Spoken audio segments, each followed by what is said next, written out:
Thank you very much. Многие люди в мире считают вас, хотя вы уже сейчас не являетесь президентом, не являетесь премьер-министром, но считают вас главным руководителем в этой стране и считают, что именно вы отдали приказ о вводе российских войск в Грузию.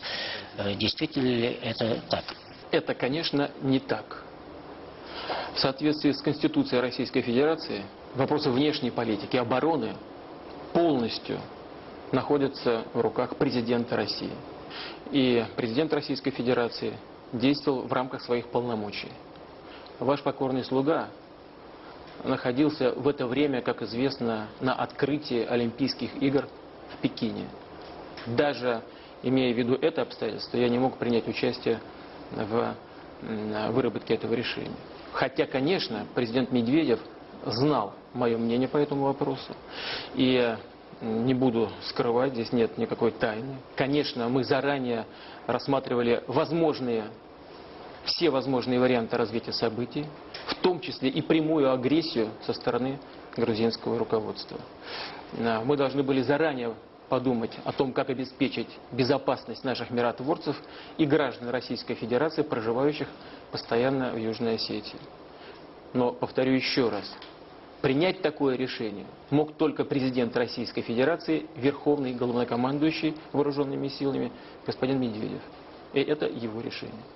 В то же время не секретом является то, что на протяжении длительного времени вы настоятельно призывали Запад подходить серьезно и принимать во внимание озабоченности, которые имеются в России, в частности, в таких вопросах, как расширение НАТО на восток, развертывание систем ПРО в Европе и так далее. Не является ли этот конфликт, эти события с вашей стороны демонстрацией того, что в этом регионе сила действительно за Россией, и вы здесь определяете ход событий? Конечно, нет. Более того, мы не стремились к конфликтам подобного рода и не хотим их в будущем.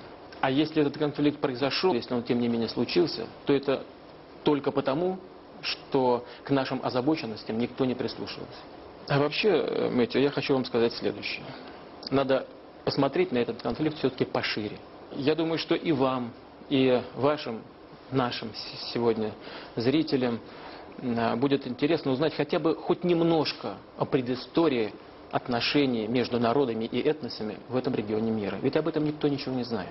Но я хочу напомнить, что все эти образования государственные в свое время добровольно вошли в состав Российской империи. И каждый в разное время. И первый вошла в состав Российской империи еще в середине XVIII века, в 1745-47 году Осетия. И тогда это было единое государственное образование, и Северная, и Южная Осетия. Это было одно государство. В 1801 году, если мне не изменяет память, в состав России добровольно вошла сама Грузия, которая находилась под известным нажимом со стороны Османской империи. И только через 12 лет, в 1812 году, в состав Российской империи вошла Абхазия. Оно сохранялось до этого времени как независимое государство, как независимое княжество. Только в середине XIX века было принято решение передать Южную Осетию в Тифлисскую губернию. Таким образом, в рамках единого государства это считалось не очень важным. Но я могу вас уверять, жизнь последующих лет показала, что осетинам это не очень понравилось. Но де-факто они были переданы центральной царской властью под юрисдикцию сегодняшней Грузии. Когда после Первой мировой войны развалилась Российская империя, то Грузия объявила о создании собственного государства, а Осетия пожелала остаться в составе России. И это было сразу после событий 1917 года.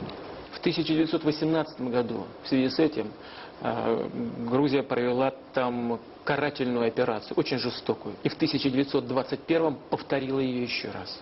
Когда образовался Советский Союз, то решением Сталина эти территории окончательно закрепили за Грузией. Сталин, как известно, был грузином по национальности.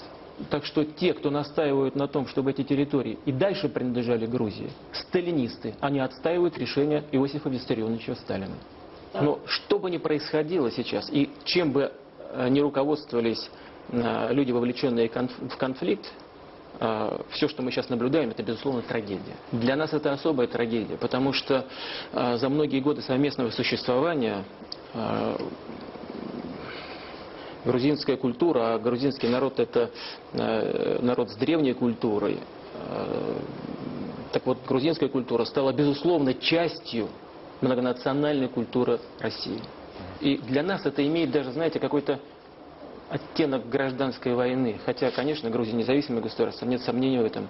Мы никогда не покушались на суверенитет Грузии, не собираемся делать это в будущем, но все равно, имея в виду, что почти миллион, даже больше миллиона грузин переехали к нам, у нас особые духовные связи с этой страной, с этим народом. Для нас это особая трагедия. И уверяю вас, что скорбя о погибших российских солдатах, в первую очередь, о мирных жителях, у нас многие в России скорбят и по погибшим грузинам. Но ответственность за эти жертвы, конечно, лежит на грузинском сегодняшнем руководстве, которое решилось на эти преступные акции. Извините за длинный монолог, я посчитал, что это будет не безинтересно.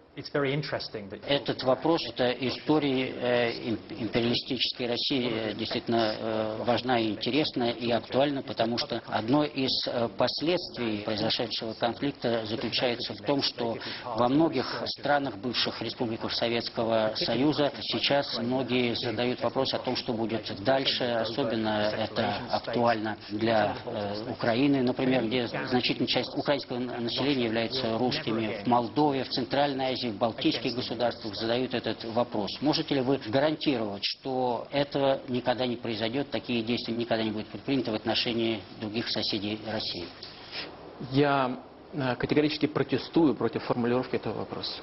Это не мы должны гарантировать, что мы на кого-то нападем. Мы ни на кого не нападали. Это мы требуем гарантии от других, чтобы на нас больше никто не нападал и наших граждан никто не убивал. Из нас пытаются сделать агрессора. Вот я взял хронологию происходивших 7, 8, 9 числа событий.